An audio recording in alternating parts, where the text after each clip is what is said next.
Assange, the founder of the international whistleblowing website WikiLeaks, is first up on 9 to Noon this morning. In his only New Zealand interview, he's on the line from the Ecuadorian embassy in London, where he's been staying for 3 years. He sought refuge there and was granted political asylum in August 2012, avoiding extradition to Sweden to be questioned on sexual assault allegations, which he denies.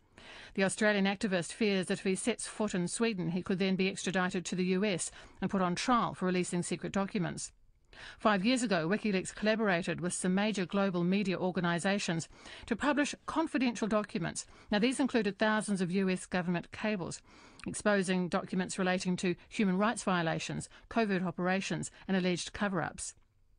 Julian Assange has a new book out, The WikiLeaks Files, subtitled The World According to the US Empire. It uses experts to collate and analyse the historic importance of some of the leaked cables. Julian Assange, hello. Welcome. G'day. Now, you've been in the Ecuadorian embassy for more than 3 years. What's your next move? Well, I thought I'd just recontextualise your introduction. I understand you've probably got it from some British news wires, but it is interesting to see the kind of propaganda that's put out by the UK. Not surprising, unfortunately. But I have political asylum in the Ecuadorian embassy. And in violation of international law, the UK has surrounded this embassy for the last 3 years at a cost that it admits is equal to 20 million New Zealand dollars. I've been detained in the UK without charge for 5 years. My political asylum in this embassy relates to a very large pending prosecution in the United States for espionage. It's not in relation to Sweden. The UK also has additional cases as well. In relation to Sweden, there's no charges. There's a, quote, preliminary investigation, unquote. And that matter I have already been cleared in. I was already found to have committed no crime. Were there not some charges that simply had gone past their due-by date? Well, no, they were investigated and the whole thing was thrown out. And then it was corruptly resurrected with the involvement of a senior politician, Claes Borgström, in that Swedish case.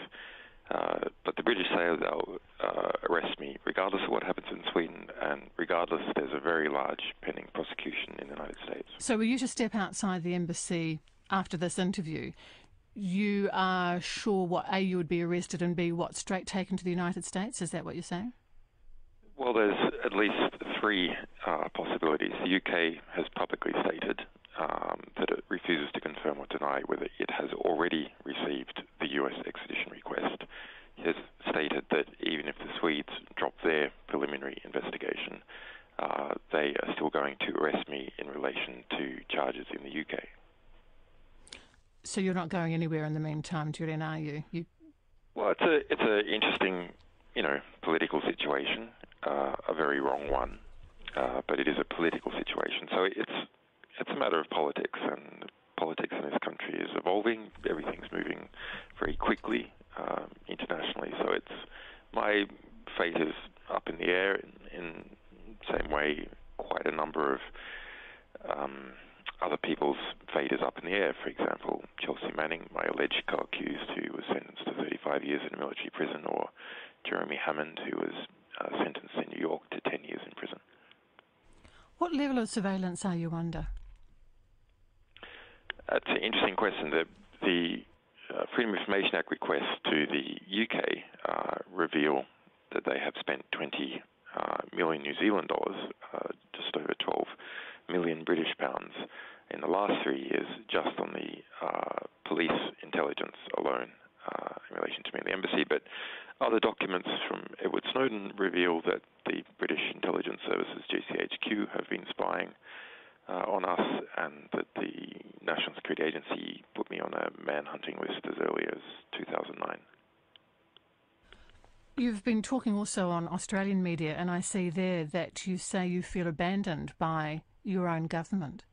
But would you realistically expect them to support you, given that they have close ties with the American government? Well, Australia is famous for abandoning Australian citizens generally who are involved in any kind of political conflict. It's not just me. They've done it to a number of others. It's only when there's extreme outrage develops in relation to, say, death penalties in Indonesia, but they make sure it's done too late, or occasionally in relation to a state like Egypt. But those are smaller states; they're not the United States.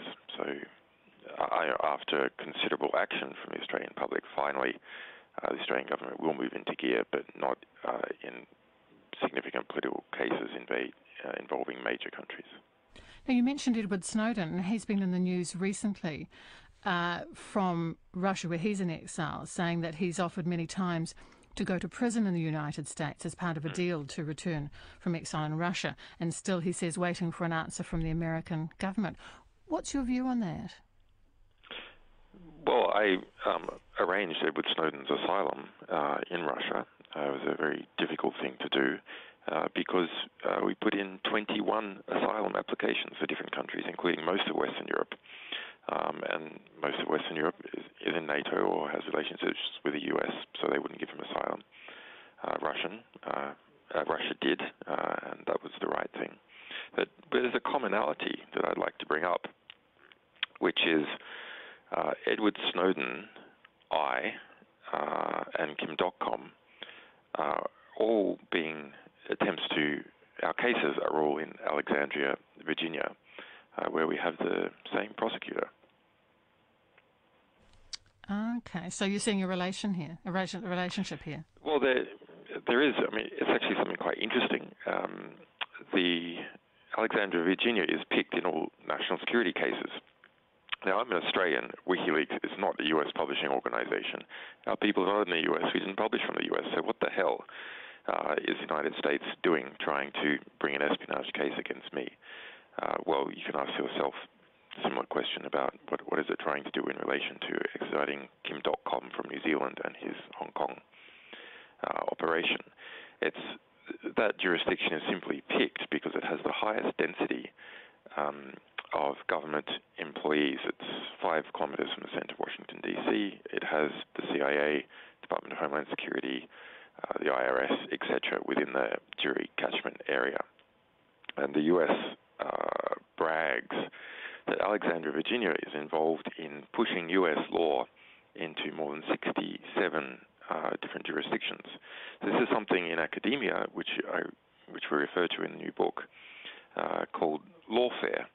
It's a concept of getting access to territory by pushing your laws into another territory instead of your military. It's a more modern and sophisticated concept, and that's partly what the TPP is about.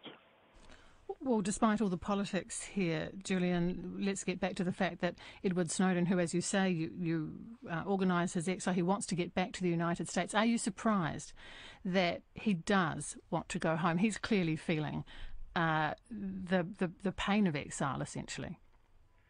Well, I wouldn't play that up too much. I mean, the US government tries to play that up to act as a general deterrent against whistleblowers. Moscow is the largest city in Europe. It's not exactly, it's not the Balkans. But, of course, it does make it harder for him to see his family. However, his family does come over to visit. He has said that what he won't do is serve as a deterrent to people who are trying to do the right thing in difficult situations. That's a quote from the interview that he gave. But do you believe the fact that you and Edward Snowden are in exile? We have Chelsea Manning in jail. Others have paid a very high price for leaking. Is that deterring others who are considering leaking documents to WikiLeaks or to the media directly, do you think? Well, it must be to some degree. However, I would point out that it was during the middle of the Chelsea Manning sentencing and trial in 2013, very conspicuous abuse against that young intelligence analyst, that Edward Snowden stepped forward. Now, Snowden has told me, and I think he said it publicly, that part of his reason was the clear injustice that was meted out in the case against Chelsea Manning. It meant that the legitimacy of the authority that he was dealing with was reduced. So authority comes from A, power, but B, legitimacy. And when an authority acts in a hypocritical way, doesn't follow its own laws or standards or its own constitution, doesn't act in a just way, then its effective authority is reduced because it's not seen to be legitimate anymore. And that does stimulate others to come forward, and a number of other people have subsequent to the Edward Snowden event. Well, let's have a look at the WikiLeaks files. It must have been a productive way to fill your days working on this project. How have you approached it? Well, there's a lot of projects. There's a lot of projects to work on. But for this book, it's actually been quite a number of years in the making, since 2011. Well, what we saw is that we put together this extraordinary archive of U.S. State Department cables, starting out with 251,000 in 2011, but going on to now 2.7 million, with 500,000 published just this year. And that is about 30,000 volumes of internal state literature about how the only modern empire that we have actually behaves. And because it has interests all over the world, it touches on the internal dynamics of every country as well. And when the news media looked at some of that material, like news journalists do, they sort of look to what resonates with the news of the day or a particular character of the day, but they're not looking at the structural relationships or the broad trends or how an entire region relates. So it's like, well, this requires a kind of more detailed approach, and it's something that academia should be doing, but it's not something that academia did in English. And that's a fascinating story as to why U.S. academia felt that it couldn't touch that material. The conclusion basically is that they were scared of the legal risk on the one hand, and on the other hand, continued funding and security clearances for their students and for themselves on consulting jobs. Now, you have commissioned people to contribute to the book for the WikiLeaks files. Did you approach anybody who you know to be a critic of WikiLeaks, or have you only approached people who have supported WikiLeaks in the past? I'm very interested in the commissioning process and your selection. Yeah, well, no, I didn't approach anyone to be a critic of WikiLeaks, because that's not the focus. The focus is regional experts and academics who are knowledgeable about regions and bodies like the ICC, for example, not those who have an interest in WikiLeaks. Because for a full analysis, it would be interesting to have a wide range of views, wouldn't it? Well, we have 17 authors, most of them American. So, I mean, there is a wide range of views, and I think you can see that from reading the book. And you're looking at the impact of WikiLeaks on various countries. Can I ask for a synopsis, or if indeed New Zealand appears in that book? New Zealand does briefly in the Australia-Pacific section, but I suppose more importantly, several things that New Zealand is involved in appear, such as the TPP and the broader constellation, which includes the TISA, which is the EU-US version of the TPP, and the International Criminal Court. The International Criminal Court was a chapter that I added towards the end, and I'm very pleased about that, because after looking at regions, for example, what is this triumvirate about of South Korea, Japan, and US? How does that work as a kind of intersection? What about Turkey, Israel, and US as another kind of triangle? How does that work?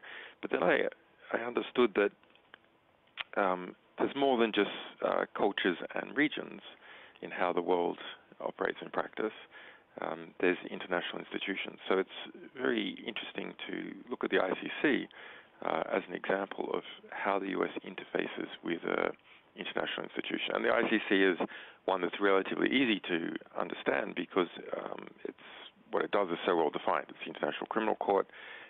Charges are brought against people for crimes against humanity, and they're investigated and prosecuted or not.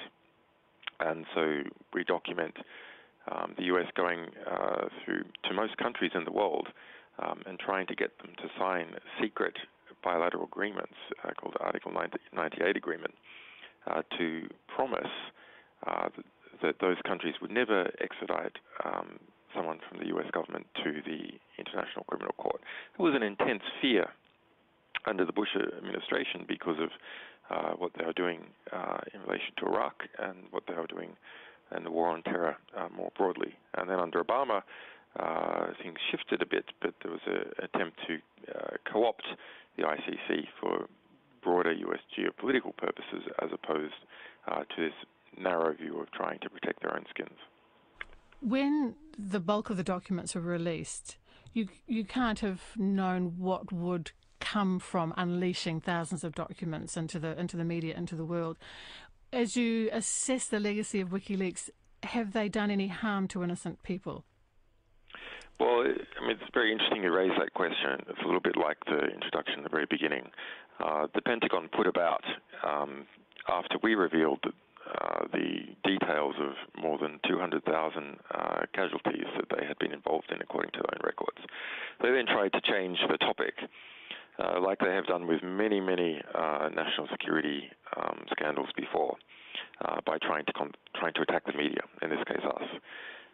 But they had to say under oath in the Chelsea Manning trial, they could not find a single case where anyone had come to harm. But it's a standard rhetorical tactic to deal with allegations made by national security reporters for at least 50 years, but I'm not aware of a single case where national security reportage has ever resulted in someone being subject to retributions. So what has changed? Even the US doesn't claim that anymore. It doesn't even bother to claim that publicly anymore. So what has changed? What has the release of all this information into the world changed after 5 years, apart from your situation? Well, it's not. I mean, it's not necessary that it does change anything. WikiLeaks is two things. One, we deal with whistleblowers, we protect them, and we create news stories about how the world works and about injustices. And number two, it's a very serious library that is used in court cases all around the world.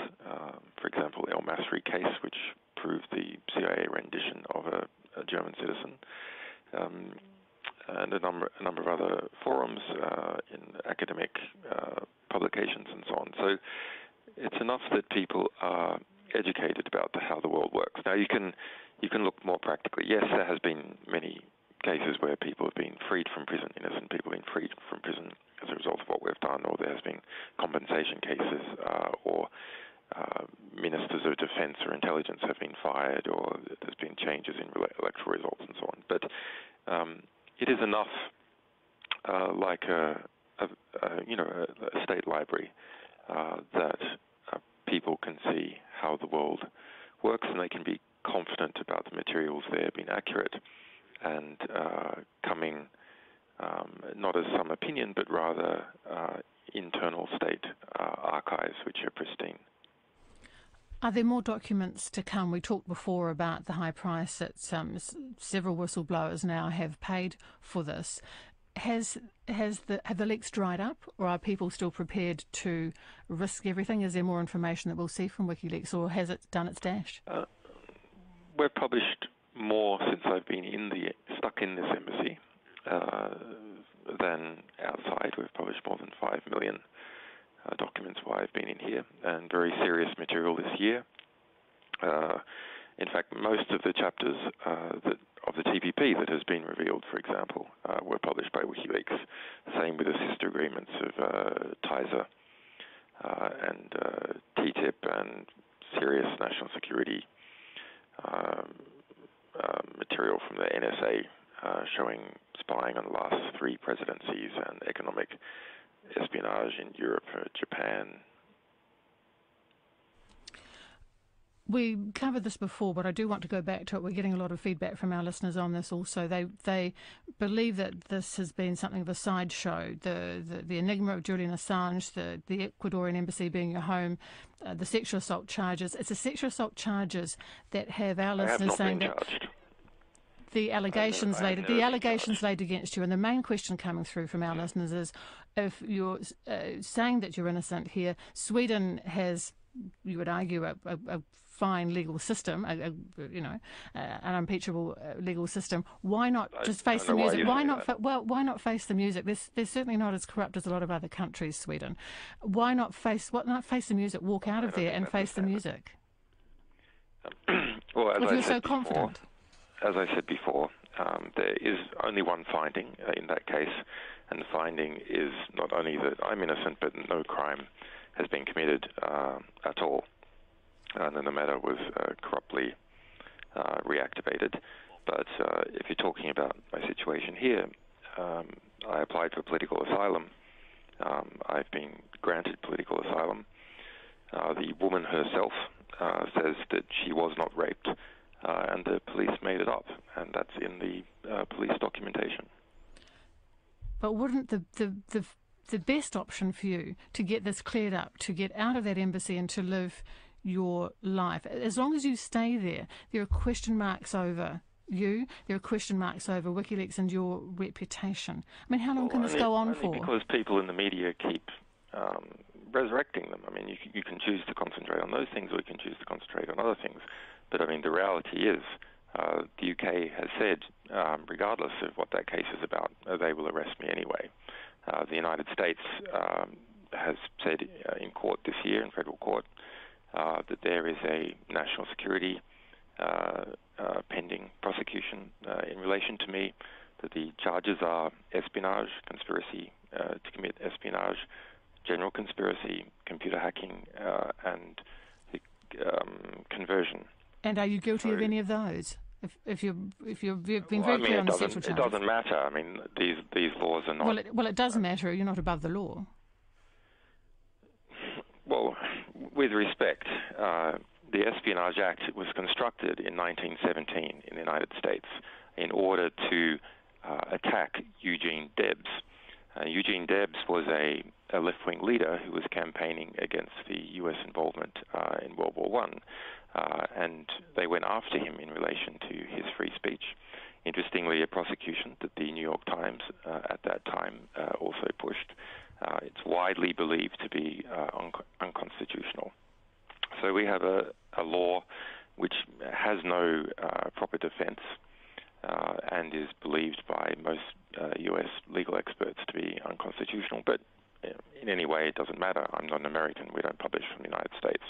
It's a violation of international law for the U.S. to be projecting its laws into an Australian citizen, into Europe, and into New Zealand. So this is the dichotomy for Julian Assange, really, for yourself. You are seen as, and this is coming in our feedback too, by many criminal, by many a hero. How do you see yourself, Julian? Well, I don't think it's important. I mean, I don't really think about that. What do you hope? How do you hope you'll be remembered? Well, I mean, I don't think these things are important. I think it's important that you get things done during the time that you have, and then after that, that you have, warm, loving relationships with the people around you. These are the things that are important. WikiLeaks founder Julian Assange, thank you for your time. The WikiLeaks Files is published by Bloomsbury.